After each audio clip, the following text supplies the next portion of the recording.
Holland.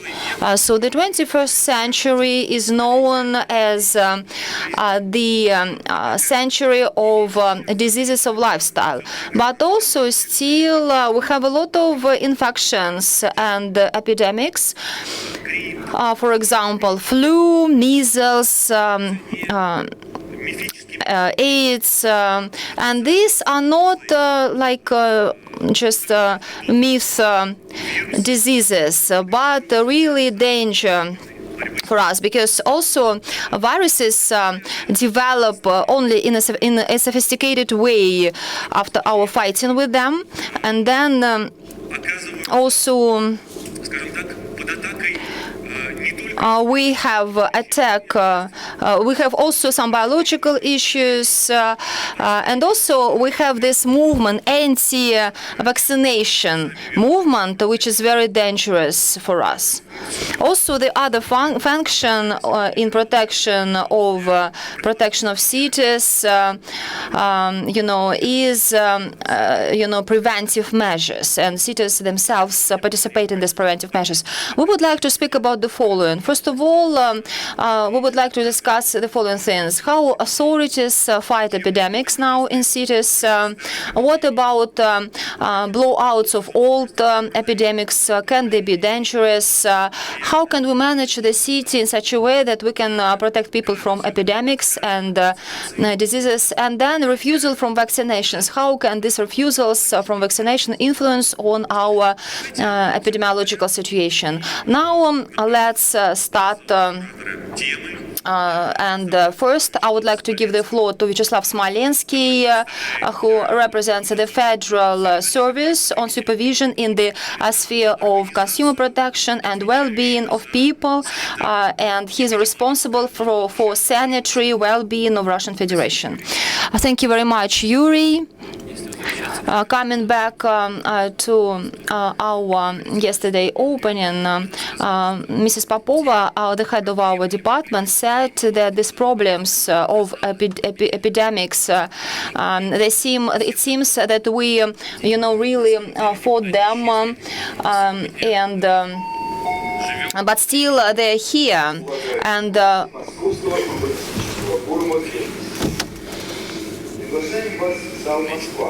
Через несколько минут начнется брифинг заместителя мэра Москвы Марата Кусулина на тему приоритеты развития, проекты, меняющие Москву. Спасибо. Okay, advertisement is over. In this way, even analysis which was conducted by our department of global threats in biological danger, in infectious danger. So during last 20 years, we could see that these threats are growing. And during the first 5-6 years of the 21st century, the world faced two major problems, extreme problems. First of all, acute respiratory syndrome and bird flu.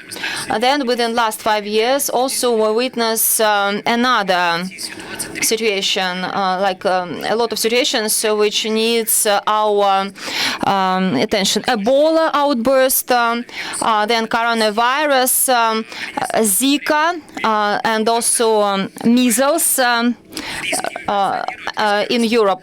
We have a lot of risks, and then coming back to yesterday's presentation, I can say that now we have, a lot of infectious diseases and non-infectious diseases. Urbanization is one of the factors which facilitates growing of these risks, and large, big cities without this good system of sanitary epidemiological supervision can have a lot of this outbursts of diseases. For example, Ebola outburst in 2014, this Ebola infection reached 3 main capitals, Vinila, Ebola, and Sierra Leone. 30,000 people got ill, and 50% of them died from Ebola virus. And we, as organizers of healthcare system, should be careful about this. Also, tours, $60 billion, and we lost a lot of places, and also in touristic places, $60 billion lost because of bird flu, 2005, 2007, and also coronary virus outburst in Korea, and there was a lot of internal the viruses of internal hospitals, also huge losses of money. Getting back to our yesterday's day, actually, thousands of contacts, for instance, when we go to the office and back, and certainly this increases the propagation of respiratory diseases, and certainly it puts more burden onto the cities in terms of the responsibility for the prevention of those diseases.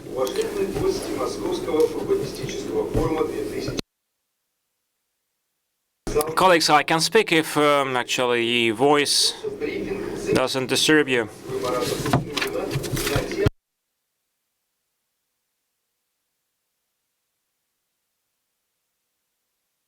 The risks of epidemiological safety and security under urbanization can be split into three groups: known diseases, communicative diseases, and man-caused diseases. Among the most well-known diseases are flu, measles, and this is actually determined by the epidemiological processes within those diseases, which become widespread, including among the not vaccinated patients. As for the communicative-driven diseases, this is actually explained by the migration flows, tourist flows, when certain infections can be brought from one country to another.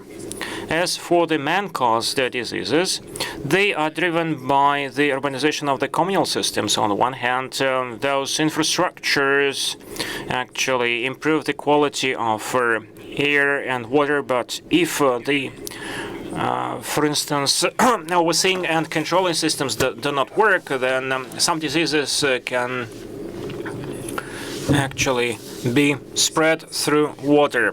In 2018, let me quote certain figures. Airports of Moscow received more than 100 million passengers, so half of the passenger traffic of Russia, and air carriers go to 120 different routes, more than 2 times than in 1995.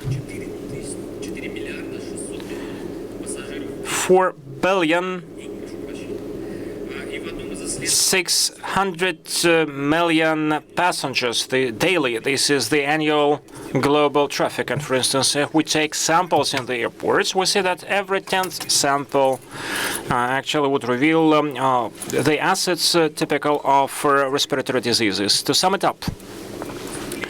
sum up my presentation, I would like to say that there are 3 key factors which are necessary in order to prevent pandemics. First and foremost, as I said, this is about resilient and sustainable hygiene systems, which would allow us to timely prevent and timely identify and certainly react to the exacerbation of the epidemiological situation. Second thing, this is about the versatile international medical rules, which were brought into life in 2007 after they were revised in 25, and all the WHO member states actually have mandatory to apply those rules, especially to the diseases of cross-border nature. So not necessarily these systems have to fight to combat those diseases, but they have to communicate such outbreaks of certain diseases to other WHO member states.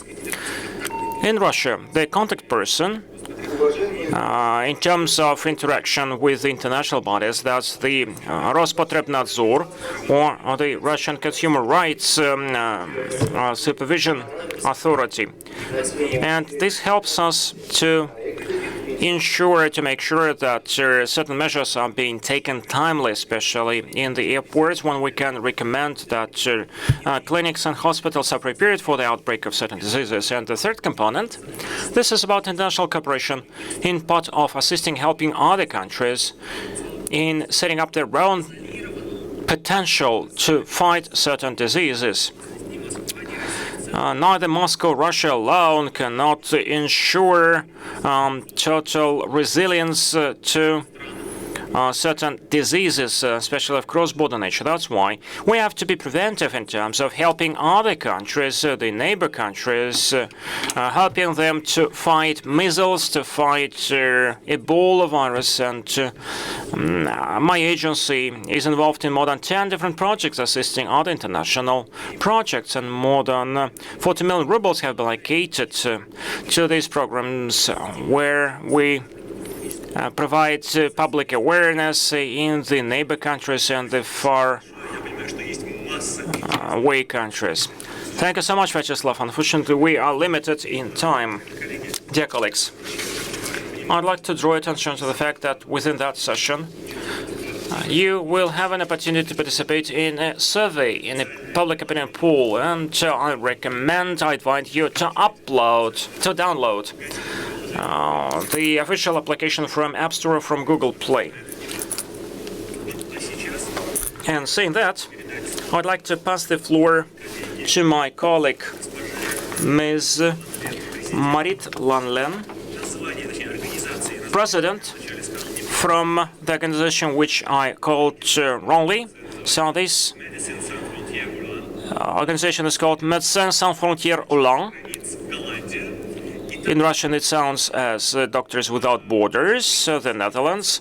Ms. Van Lent, your organization is one of the most well-known humanitarian organizations in the world. Médecins Sans Frontières actually work in more than 70 countries all over the world and regularly find themselves in the hotspots of infectious diseases outbreak. Tell us, please, how your organization fights against different pandemics and how you counter the propagation and spreading of certain pandemics, what preventive work you do. And thirdly, what are the main features of the work of your organization in the urban areas? Please switch on the microphone. Yeah. So thank you very much for inviting me, and it's a real privilege to speak here. So Médecins Sans Frontières, MSF, is a large international and independent assistance organization that provides medical and humanitarian assistance to people in crisis. And we do that since nearly 50 years. People that are affected by natural disasters like the floods in Mozambique, but also people who are affected by war or conflict. And we always try to work for the people who are most in need, irregardless of which side of the conflict they are or which religion or background they have. Our organization is a large one indeed, and we have an annual budget of about 1.5 billion euro, and it's mostly coming from private donors. So we're not linked to any government or anything. It's private donors that provide us the ability to do this work. And so today we're talking about outbreaks of infectious diseases, and actually preparing for this event, I realized how much microbes and MSF have in common. Like one of the things that my colleague already said is that we're without borders. Viruses don't stop at borders, they travel anywhere like we do. And an outbreak here can quickly arise in another country. The other thing is that for MSF, but also for microbes, every human being is a human being. And we don't mind what religion or side you're on a conflict, but viruses and microbes don't either. So this is really important to keep in mind when we're fighting outbreaks. Viruses, microbes can attack rich people, poor people, residents or migrants or refugees, young, old. Everybody is a human being. So what we see as well is that disasters and conflicts really fuel outbreaks. Health systems collapse. Things that worked before, like water systems, collapse and carry microbes. Medical personnel can be fleeing, or it's impossible to bring in drugs or anything. So as an organization working in these conflict settings, it is very normal that we've gained a lot of experience fighting outbreaks. So many of you probably, I don't have to tell what the pillars are of outbreak response. They are worldwide exactly the same. If it's here in Russia, if it's in Africa, if it's in Holland, they're all the same. But there are some things that we have really learned as a large organization in fighting outbreaks. We've been confronted with new outbreaks, outbreaks of new diseases, but also outbreaks of old diseases that were gone from a certain country, like for example measles. And it seems that every time we have new outbreaks, people lose the thoughts, the pillars of outbreak response. And the two I really want to highlight to you today are our universal principle of decentralized care. It is, we've seen over and over again in whatever countries we work, if it's in large outbreaks, we had cholera in Lusaka, for example, or in Haiti. There are other examples, yellow fever in Kinshasa, which is a major town. Every time we see that decentralized care is the best way forward. It's better to have very accessible points close in the community, like oral hydration points, compared to fantastic care in one large hospital. This is something we've seen over and over again. And the other thing is that we notice that treatment in an outbreak has to be free. It has to be, there should be no financial barriers for people to access care in an outbreak. If people do not come forward for an outbreak, if they can't afford to be treated, these are the people that will carry on, that will keep carrying on outbreaks. So we have to make treatment free and accessible for everybody, including vulnerable groups like disabled people or people who don't regularly use your health system, such as migrants or people who are really living in the margins of a city. For measles, we have gone a long way. I think measles is a new problem again, and we know very well, all of you, what the coverage level for measles vaccination should be in a country in order to stop outbreaks. We also know what happens if there's no vaccination at all. But we're living in settings where vaccination is declining, and I think my colleague will speak about this, and we come to parts or countries or parts of cities where there is intermediate vaccination coverage for measles. And actually there's not a lot we know about that. So we are in MSF, we're modeling how infections spread when there is intermediate vaccination cover, and this is important. So what else have we learned? What I'd like to share with you, I think one of the main things is that response to outbreak is all about trust. It is about trust, that people trust the healthcare you're providing them. It is trust that the information that they're providing with is actually useful for them and is reliable. And what we've seen mostly is that this works if this information is shared through local acceptable key people. And this is different everywhere. In a large city, it could be somebody in a block who is really respected by everybody. They could be religious leaders. They could be a trusted mother at school. But it's about people who are trusted. The people you want to reach in order to stop the outbreak really have to understand the messages you're giving. So for vaccination, it is not what it used to be anymore. It's not easy. And my colleague will tell mostly about mistrust of information. But one thing I want to highlight is that not everybody is on social media. Not everybody can read. Not everybody can understand things. So in the places where we work, we do a lot with theater and play. And in our affluent countries, we've forgotten about these modes of information giving, and we think it's important. So cities have advantages but risks. Risks because infections spread much faster, but also much advantages because there is infrastructure, there are health centers, and usually there's real-time data collection because there is connectivity. So I think we should use these strengths in a city, but yet again, it comes down to trust. So my last slide on the key lessons learned I want to share with you is that outbreaks are best controlled with the people, not for the people, but with the people. People need to understand your messages, and we need to have the scenarios ready. And now, in a time of no outbreak, we can go and test these outbreak scenarios. Do migrants know that treatment would be free? Do people who cannot read, do they understand the pictures you're trying to get across? Now you can test them. So this is really good. Trust, for me, is the new rule of hygiene, and it requires a really inclusive approach, also involving those who are living in the margin of the city. It'll pay off when an outbreak comes. Thank you very much. Спасибо. Спасибо. Thank you so much. Thank you so much. And saying that, I would like to pass the floor to Vladimir Kuturev, director of the Russian R&D Institute, which fights against plague. Yes, please. It's obvious that the fight against infectious diseases should start with tracing some potential threats. What mechanisms of monitoring of dangerous diseases are there available in cities, and what's the future of the development of modern means of countering those threats?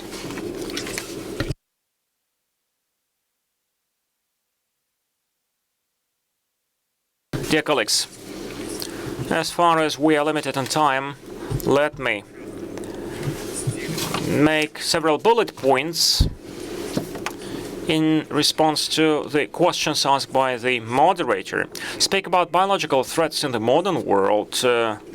We have to remember the past. So the pandemic of the plague actually touched upon three main cities of the world: London, Moscow, and Paris. So the lungs plague in Madagascar, around the capital of that city, is still being on. So let's speak about the urban environment. So let's speak about Spanish flu, where the lethality, lethal death rate actually was up to 50 million people. And let's speak about the epidemics of flu, which is taking place in the mega cities of the world. It is totally different from the flu spreading in small towns. So some natural disasters. We all remember Gaiti events, Gaiti disaster in 2010, when the combination of two major natural disasters such as earthquake and flooding and cholera. Actually, this all brought about the fact that Port-au-Prince, the capital of the sea of the state, became the main source of the pandemic. The slides do not move. Okay. Ebola, which has been mentioned today more than once. It's very important to note that three capitals of West Africa gave the biggest morbidity. And this is related to the fact that, on the one hand, they have hospitals and health centers, but at the same time, actually, these were the doctors who contracted Ebola a lot, and Médecins Sans Frontières also suffered from that.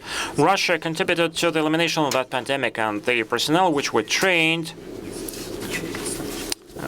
didn't contract this virus, and so this is something we can boast.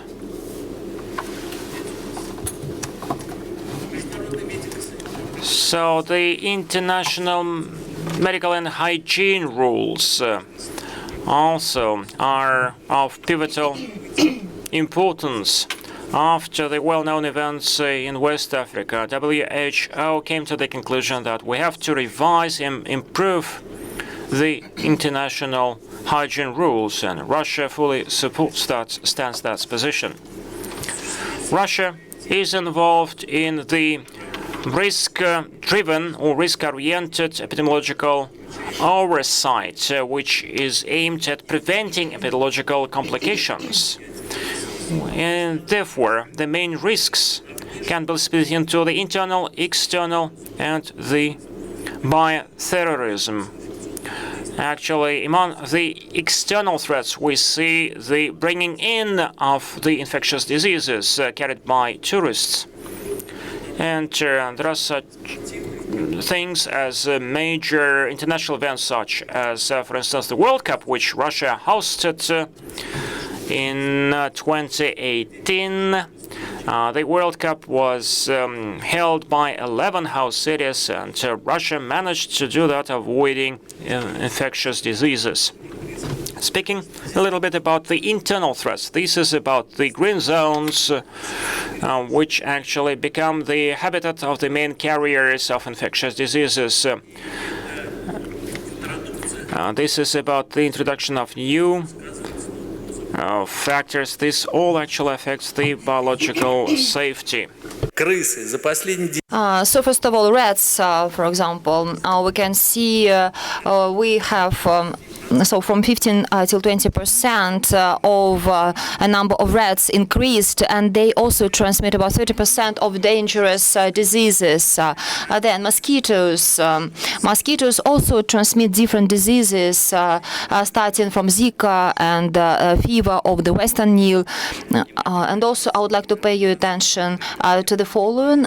This is also diseases in metropolises. You know that metropolises also can be, a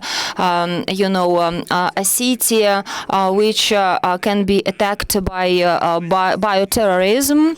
And here, how can we counteract this bioterroristic threats? First of all, we should monitor these threats, and we try to do this in Russia. And what is important here? We have three-level system which provides for sanitary epidemiological well-being, not only infectious diseases but also extremely dangerous diseases. And also, we should improve also technology and system automation in admission points, automation systems when we fulfill epidemiological sanitary supervision, and also, flying systems, vaccines prevention. Thank you very much for your attention, Vladimir Viktorovich. Thank you very much. And now I would like to give the floor to Sanna Vesikansa, Vice Mayor on Social Issues and Healthcare of Helsinki City.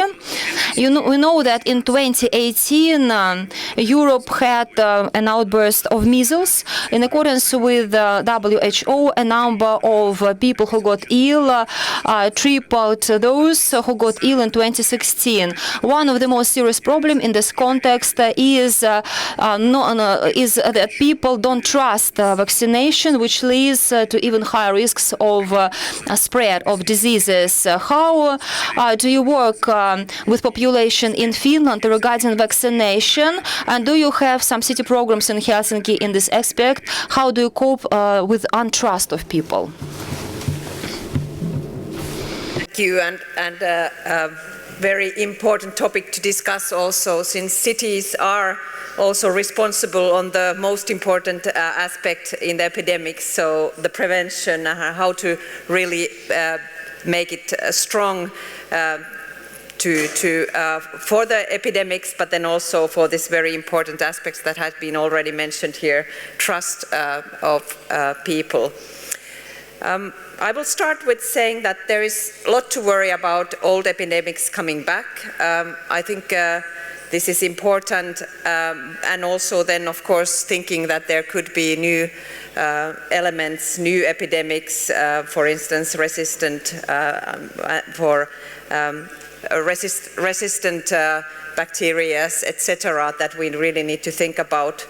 But then again, in all the worry we have, the scientific thinking must win, and we really need to analyze it together with the research and academia. And of course, very important actors are the citizens themselves, or NGOs like Médecins Sans Frontières and others, to really make this effort that the scientific thinking really wins, since there is a lot of the misinformation also going on everywhere in the world. I think we are tackling the very same problem.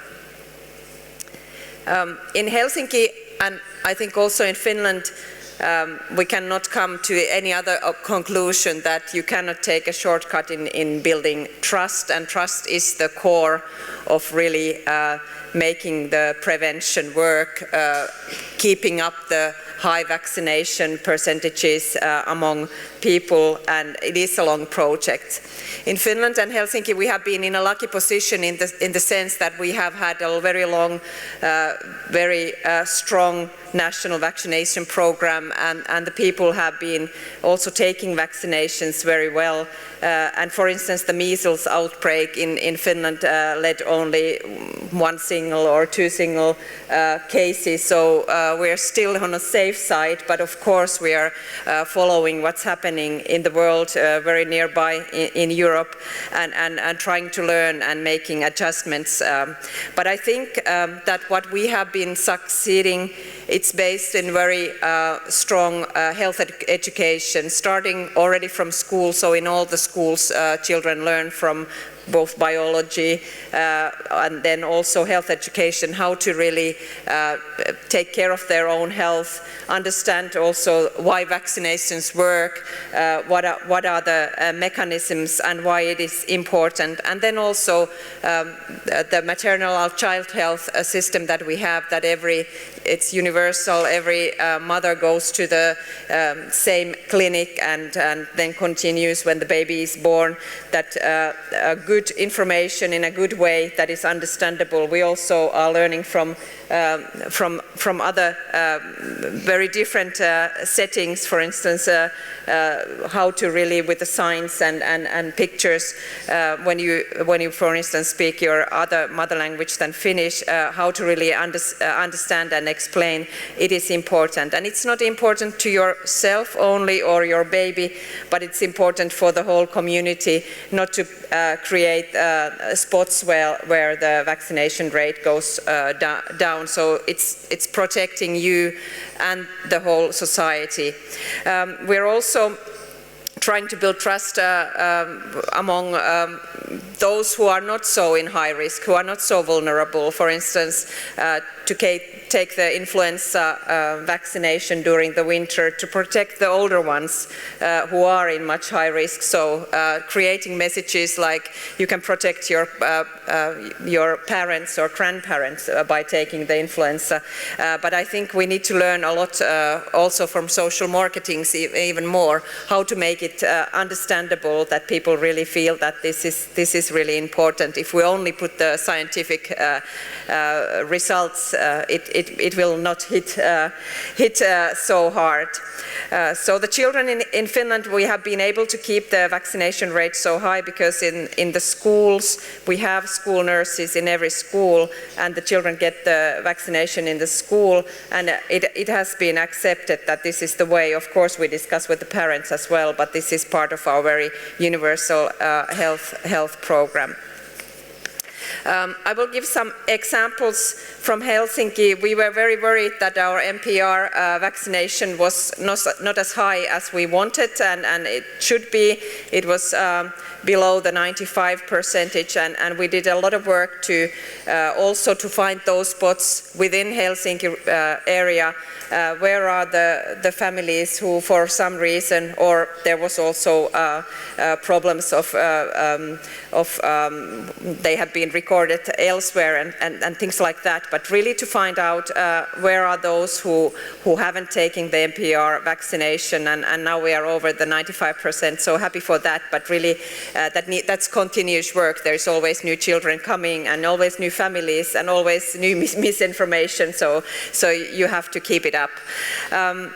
Then new things, we have also against papillomavirus, which can be a serious cervical cancer, very important also to prevent that for the women, also for men. We give it to all the school girls. It's also coming for the boys soon, and there we also understood that then we need to communicate in a very different way of communicating both for the girls and also for their parents, that this is very important for the sexual health and rights in the future, not on that age, but then later on. We also made a decision that we will give free contraception to all young people under 25 years old. So important step for the sexual rights and for instance, the sexual counseling visits have gone up a lot. So it's a comprehensive work. It's only a small thing with the vaccinations. Also, I think it means a lot of actions.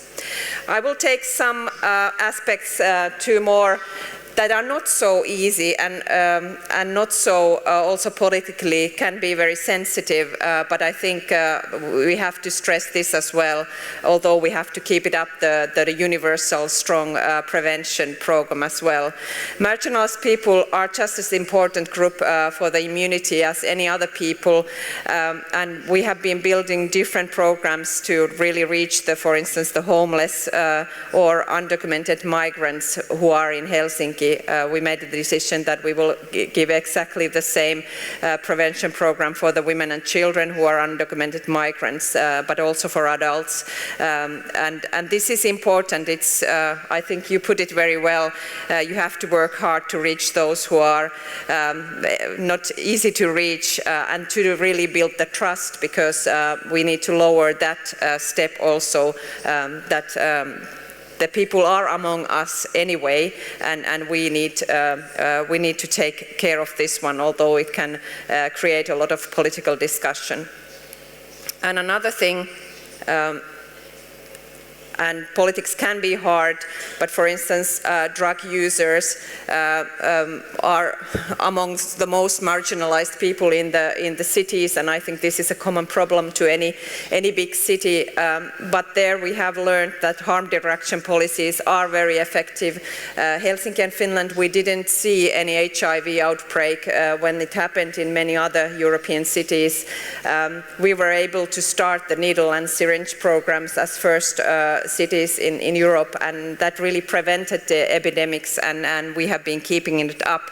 Now we're starting to work with C hepatitis, and there also we need to build a trust with good information, both to the citizens, but especially for those who are in their margins.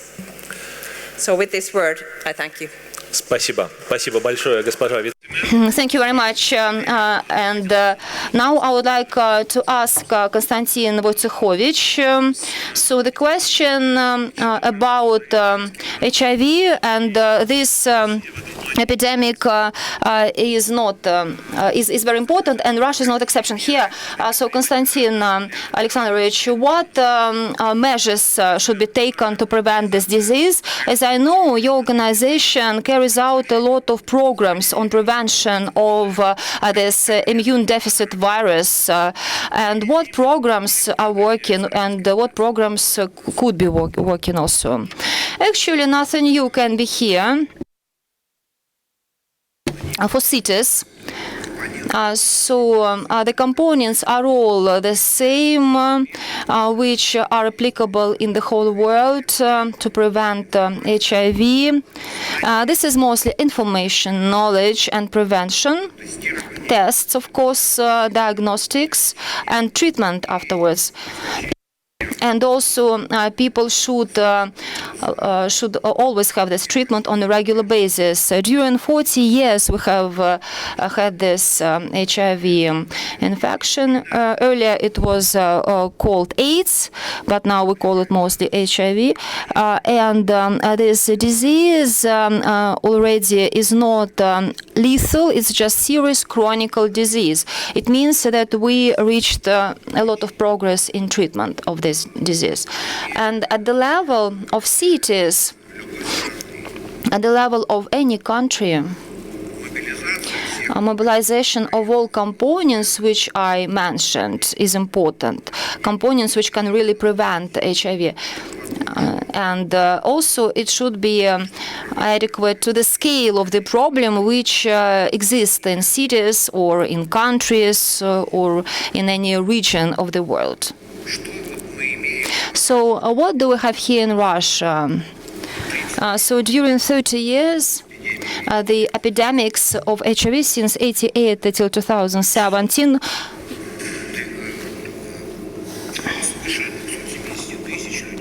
more than 270,000 people died from HIV during this period of time. So 10% more than, so losses of 5 fronts of the Red Army during the battle in Kursk city, and this battle was very important. It was like a turnover, and it continued for 2 months without any interruption. So a lot of people died, and you know this from history. And why is it so important to work in cities so much?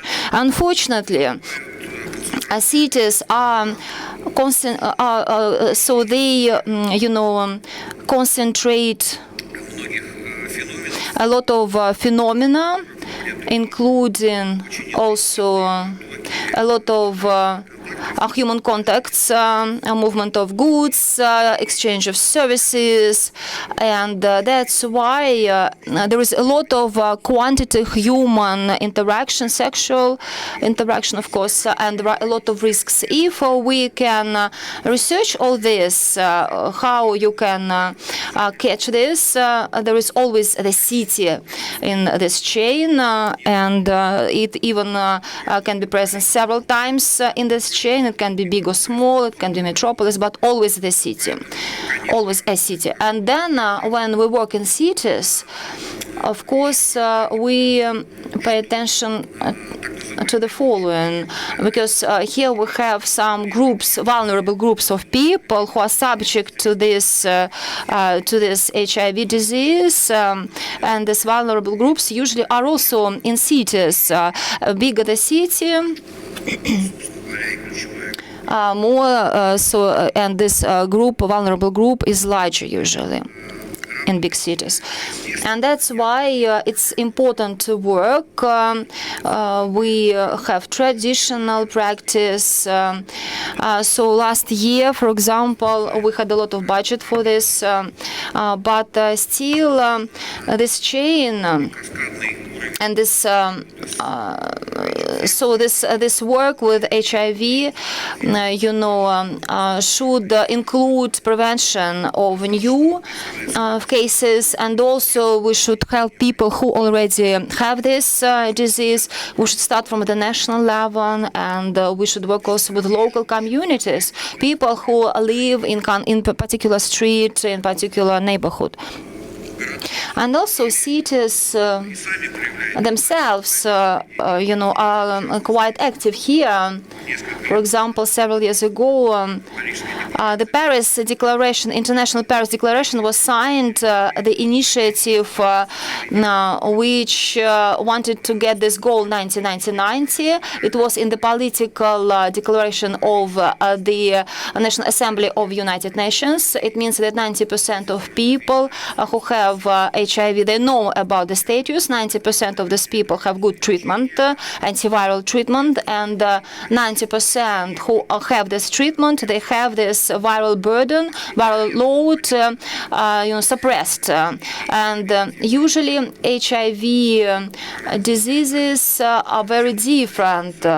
Why is good this initiative? Because cities can exchange their specific experience with each other, because and this is very practical experience. Especially some cities reached a lot of success. And in Eastern Europe region, we have cities which joined us. Ekaterinburg is the first city in Russia which also joined this convention. And I hope that we'll have more and more of such cities in the future, because I think this work at the level of cities, this is the support of the government, because the government of Russia also wants to reach this goal 1990 at the National Assembly of United Nations.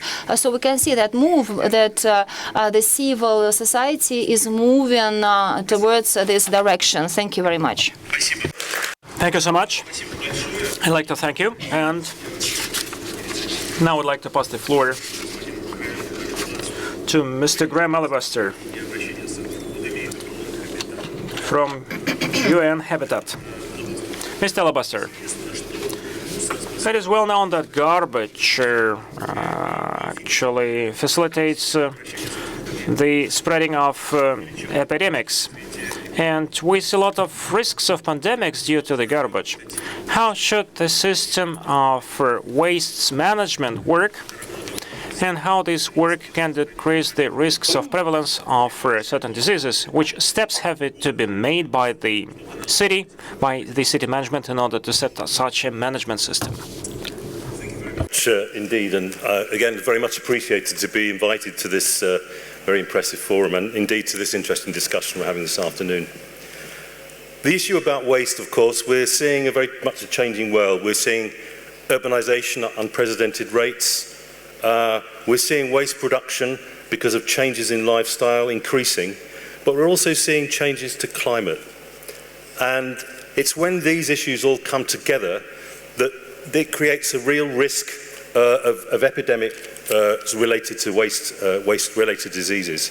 And of course, in many other countries around the world, the treatment of waste, the disposal of garbage and of wastewater isn't very high on the priority list when it comes to municipal spending.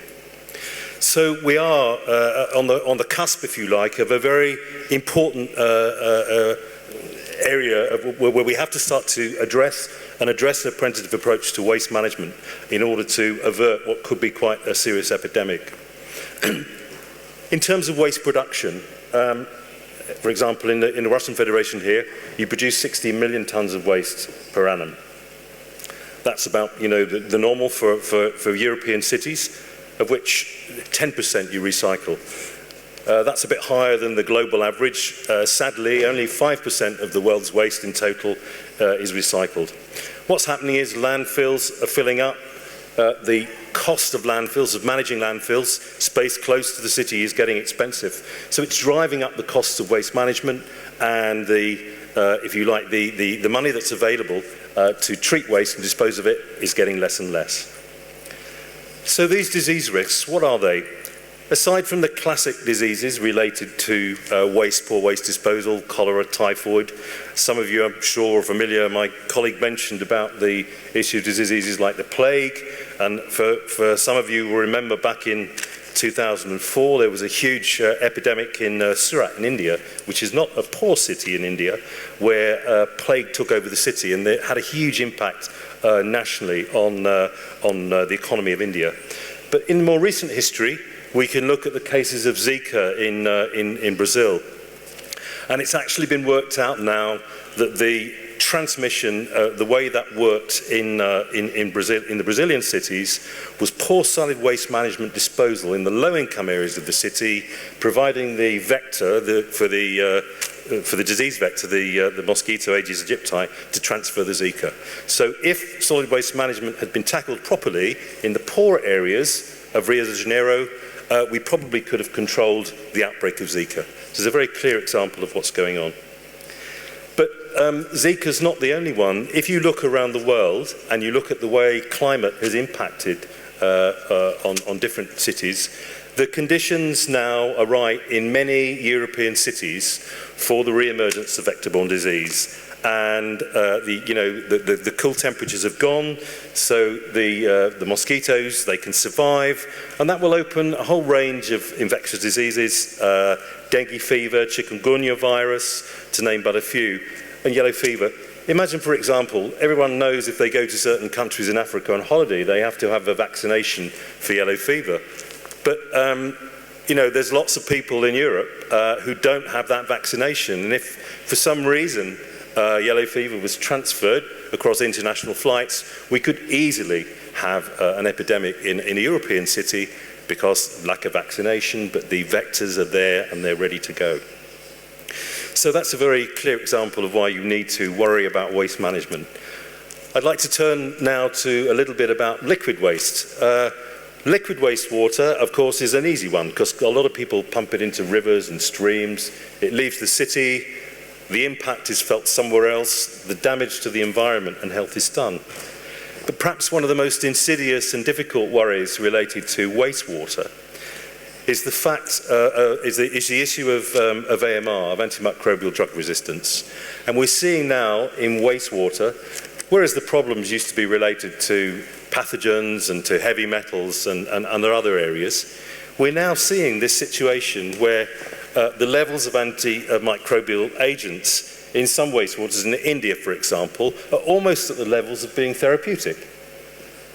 So we're seeing, AMR is another very severe threat. There was a very big study done in the UK a couple of years ago, and they said that, currently now there's about 700,000 people globally annually who die from AMR-related causes. But if we fast forward to 2050, they reckon probably that about 1.2 million people will be killed by AMR. Sorry, I'm getting this mixed up. There will be about 8 million people, 10 million people killed by AMR-related illness, and that will compare to 8.2 million of cancer.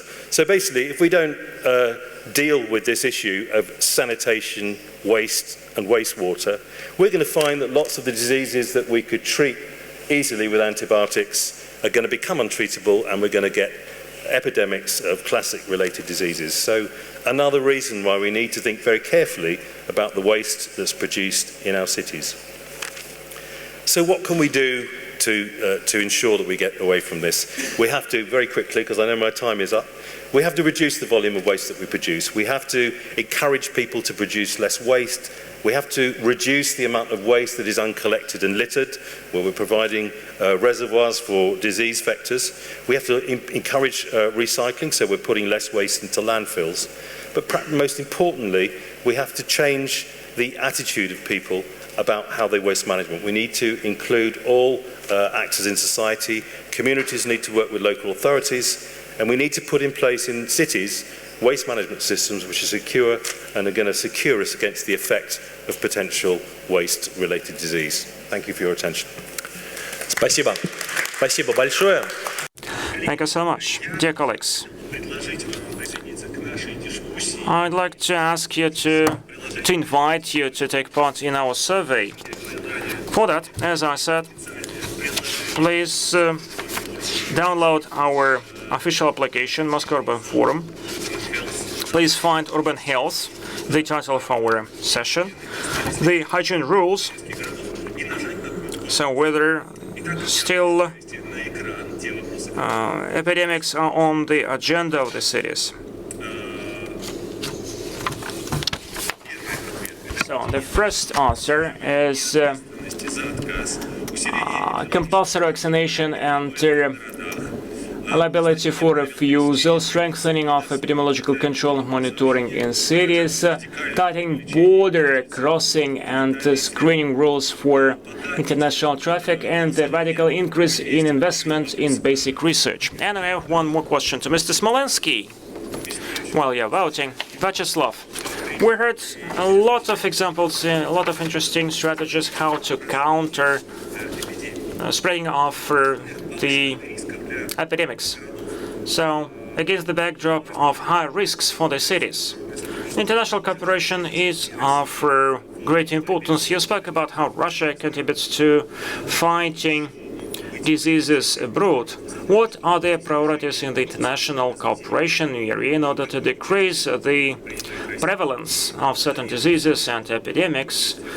Does Russia plan for its participation in some international efforts?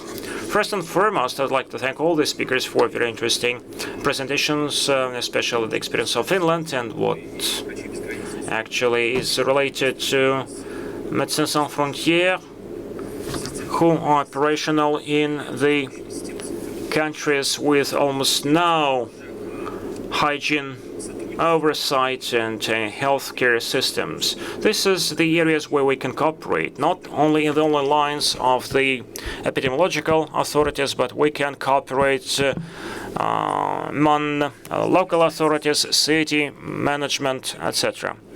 Back to a question about raising the potential for cooperation in other countries. Really, we pay special attention to what we do to help other countries, because helping them, we help ourselves. I quoted some statistics. This is something which we're going to promote, because working in team, we can improve our epidemiological safety. Because we live in a globalized world. Thank you so much. Thank you.